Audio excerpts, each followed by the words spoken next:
అది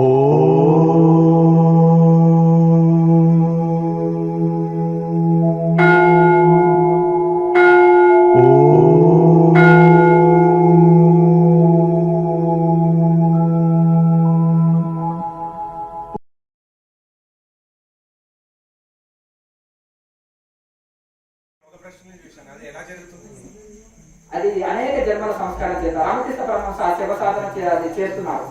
ఆయన తోటిగా 12 మంది పిచ్చోళ్ళు అయిపోయారంట. అమ్మ వీళ్ళంతా పిచ్చోళ్ళు అయ్యిండు, నన్నెందుకు పిచ్చోని చేయలేదు అంటే, నువ్వు 12 జన్మలో పిచ్చోళ్ళు అయినా ఇప్పుడు సాధించను నాయన అన్నారు. అట్లా ఈ పరిస్థితి. మనము ఇప్పుడు పిల్లవాడు పేరైనా అంటే ఊపుకుంటారా? గొప్ప గొప్ప ప్రపంచ ఖ్యాతి పొందిన సైంటిస్టులు, గొప్ప గొప్ప మేధస్సు సంపన్నులు కూడా ఎన్నోసార్లు ఫెయిల్ అయిన ఊరుకున్నారా? సబ్జెక్టు పోయిందని ఊరుకున్నారా? మళ్ళీ రాస్తారు. అంతే. దీంతో మీరు కంగారు పడకండి. కింద జారిపడ్డాడు ఈ వివేకానంద, అది మన ఈయన పేరుది విశ్వామిత్రుడు ఎన్నిసార్లు పడిపోయాడు, అవునా? మళ్ళీ పైకి లేచారా? వదిలిపెట్టారా? బ్రహ్మర్షి అయిన దాకా వదలను, ఇంకా నేను తాడో పేడో తేలుస్తాను, దేహం త్యాగయేవా కార్యం సాధయేవా అన్నాడు. బుద్ధుడు కూడా అంతే, అవునా కదా? 6 సంవత్సరాలు సాధన చేశాడు. సాధన చేసినా ఇంకా పొందలేకపోయాడు. ఇంకా ఏమన్నా కానీ అని కూర్చున్నాడు. దేహం త్యాగయేవా కార్యం సాధయేవా. శరీరం ఇక్కడ మట్టిలో కలిసిపోను కాక నేను దేవుడు. కానీ మొదట ఈ మూర్ఖత్వం పనికిరాదు. ఎందుకంటే సాధన బాగా చేసి శరీరం మనసు ఆధీనంలోకి వచ్చిన తర్వాత ఎంత కఠోర నిర్ణయాలు తీసుకున్నా ఏమీ కాదు. కానీ కొత్తనే నేను అన్నం నీళ్ళు బంద్ చేస్తాను, నేను ఇన్ని రోజులు కూర్చుంటానంటే శరీరం ఉండదు, పతనం అయిపోతుంది. ఇంకా చాలా సంవత్సరాలు సాధన చేసి పొందకపోతే ఒక కసి, ఒక పట్టుదల, ఒక ఇది వచ్చి ఇంకా కూర్చోవాలట. ఇప్పుడు మలయాళ స్వామి ఉన్నాడు, 9 సంవత్సరాలు తప్ప చేశాడు. దారం ముళ్ళు వేసుకునేవాడు. 360 ముడి అయితే 1 సంవత్సరం. ఆయన 12 అనుకున్నారు, కానీ ఆయన 9 ముడి అంటే 9 సంవత్సరాలే పూర్తయింది. ఇక ఈ జీవితం ఎందుకు కొండ మీద దూకి దేహం వదులుదామని తిరుపతి కొండ ఎక్కాడు. తిరుపతిలో తపస్సు చేశాడు స్వామి. అయితే చేసినాక ఆకాశవాణి ఒక శబ్దం వచ్చింది, నాయన నువ్వు 9 సంవత్సరాలే, 12 సంవత్సరాలు ఏ విద్య చదివినా అంత పూర్ణాత్మం వస్తుంది. ఒక తపస్సు కూడా 12 సంవత్సరాలు చేస్తే ఒక పూర్ణాత్మం వస్తుంది అని ఆకాశవాణి ద్వారా ఆయనకు వినిపించింది. మళ్ళీ పోయి అంతవరకు రోజుకు కొద్దిసేపు వచ్చి బయటకు వచ్చి మాట్లాడేవాడు. తపస్సు నుంచి బయటకు వచ్చినప్పుడు రోజుకు 12 గంటలు సాధన చేసేది మలయాళ స్వామి. అప్పుడు ఏం చేశాడంటే ఇంకా 3 సంవత్సరాలు జనాలు కనిపించలే. తరిగొండ వెంకమ్మ గుహ అంటారు, అమ్మగారు ఆత్మజ్ఞానం పొందిన స్థలం.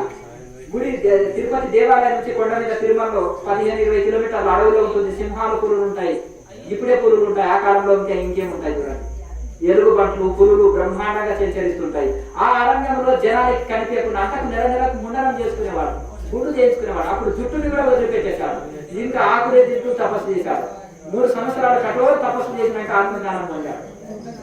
అంటే ఇది మొదలు ఇచ్చే కఠోర నిర్ణయం తీసుకుంటే ఎట్లా తీసుకోవాలి? మొదలు శరీరము మనసు ఆధీనంలోకి రావాలి, కొంత పట్టుదల రావాలి. ఇంకా ఎక్కడికి ఇది కాకపోతే ఇంకా ఏమన్నా కానీ నేను అంటారు కదా కొంతమంది, పట్టుదలతోటి ఆ యొక్క పట్టుదలతోటి మనం ఇది చేయాలి. ఆ మొండితనం లేని ప్రపంచ ఖ్యాతిలో ఎవరు నిలవలేరు. ఆ మొండి పట్టుదల లేకుండానే ఎవరు సైంటిస్ట్ కాలేదు, ఎవరు ఒక ఋషి కాలేదు, ఎవరు ఒక యోగి కావాలి, ఎవరు ఒక కోటీశ్వరుడు కాలేదు. నేను కోటీశ్వరుడు నన్ను ఊపుకుంటారా? రోజుకు 18 గంటలు కష్టపడతారు కోటీశ్వరుడు, మీరు గుర్తు పెట్టుకోండి, అవునా కాదా? నా కన్ను ఆయన కూర్చుంటారా? ఏ కంపెనీలో ఏముందో ఎట్లుందో అనేది. అది పొందడానికి ఒక కష్టం అయితే దాన్ని నిలబెట్టుకోనికి ఇంకా మహాభయంకరమైన కష్టం. కనుక ఇప్పుడు అంటే అతి భౌతికమైనవి నశ్వరమైన వాటి కోసం వాళ్ళు ప్రాకులాడుతున్నారు, నశ్వరమైనవి పొందుతాం. కానీ శాశ్వతమైన ముక్తి కోసం ప్రాకులాడితే శాశ్వతమైన ముక్తి పొందుతాం. ఋషులంతా శాశ్వతమైన ముక్తి కోసం ప్రాకులాడారు.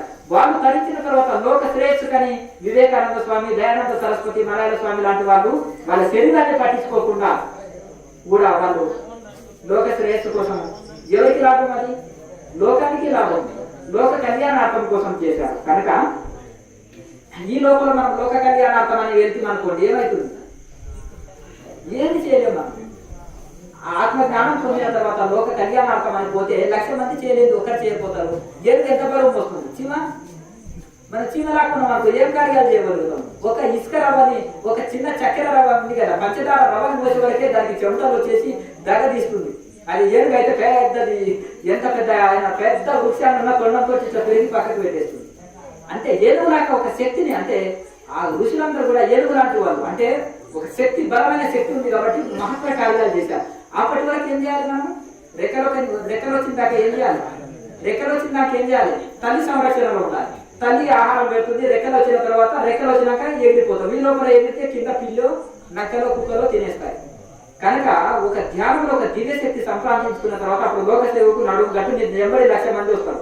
చెప్పండి స్వామి అని చేతులు కట్టుకొని నిలబడతారు. వివేకానంద స్వామికి, దయానంద సరస్వతి, మలయాళ స్వామికి ఉన్నట్టు అటువంటి రామకృష్ణ పరమహంసకి ఏమో స్వామి 1000 ఎకరాలు రాసిస్తున్నా, 2000 ఎకరాలు రాసిస్తున్నా అని రాజులే శిష్యులు కదా.